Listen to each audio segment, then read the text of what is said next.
too, was shifting from race to class. Mm-hmm.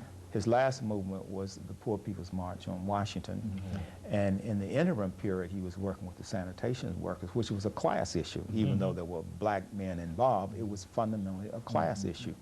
Organized labor was involved in that. Unions were involved in that. And Malcolm was also dealing with economic issues. He was approaching it from a Pan-African standpoint. He was approaching it from an anti-colonial or anti-imperialist standpoint.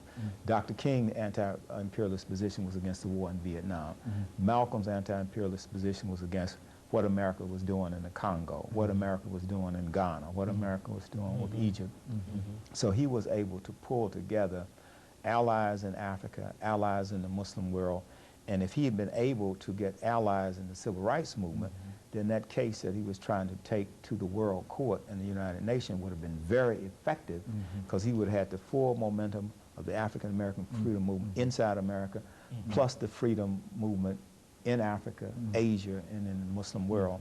And at that time, you know, a lot of the African countries were becoming independent. They were becoming members of the United Nations and had a voice in the United Nations. You also will remember that King met with Johnson, and Johnson advised him to go and talk with Ralph Bunche and Chief Goldberg in the United Nations.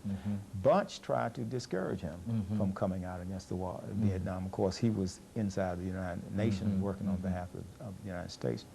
So it was a very exciting time to have lived through that period, to have been of age during that period of time. And I think that we learned a lot.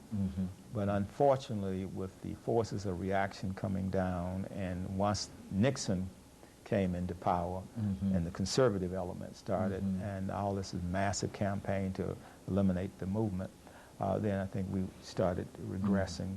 And when the 70s came in, things was just unraveling and coming apart at that time, because you didn't have these leaders. One other point I want to make real quick, and that is J. Edgar Hoover, who had started out being against Marcus Garvey. Then he developed this theory that he wanted to stop the rise of a Messiah. And so getting rid of Malcolm, getting rid of Martin Luther King was based on this mystical idea that he had of stopping the rise of a Messiah. And that's really what his obsession was with Malcolm, Martin, and Garvey. And all of these individuals represented to him the possibility and to of a Moses rising up in modern day Egypt.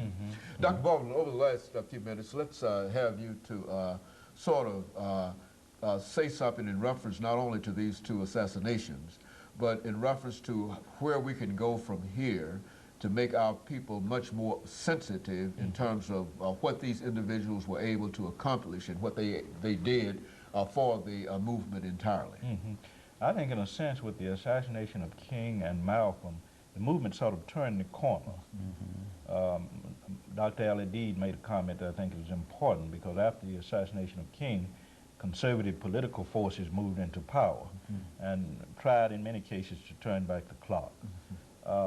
I think what we have to make sure of today, and we've had to pay attention to this since the assassinations, is that the death of these men the deaths of these men don't mean what? The death of their ideals or the death of the struggle. And that's what I'm afraid of, because the movement changed with the assassination of Dr. King. Today, if you look in the black community, neoconservative forces have emerged. And you don't find the kinds of prophetic voices that existed with Malcolm X and King in the 1960s. We need to recapture that spirit of prophetic religion, of social activism that existed during that period, because we don't have it. We've become a part of the political processes in this country. Many of our major leaders are involved in those processes, some running for president. And I think that sort of stifles what could be strong prophetic voices, because Dr. King and Malcolm X operated outside of the system. Because they felt that once they became a part of the system, they couldn't be as prophetic as they would be outside of the system. So I think we need to recapture that spirit of prophetic religion that they brought to us, that sense of the need to be involved in struggle, that culture of resistance, as one scholar calls it. And of course, I would imagine that both of you, during this last half minute that we have here, both of you would encourage individuals to become involved in the celebration of Dr. King's holiday, the birthday of Dr. King, and all of those other activities, just for the whole sake of not only remembering what has happened, but also, as the two of you, I think, have indicated, for laying the foundation so that we might be able to move forward. And of course, let me thank you, Dr. Al-Hadid and Dr. Baldwin, for another excellent show, because I think that in simply voicing information in reference to these two great leaders will sort of bring them together and make us have a better understanding of some of the things that they attempted to accomplish. And of course, let me encourage our audience to tune in again next week for another informative edition of Comments. Thank you and good morning.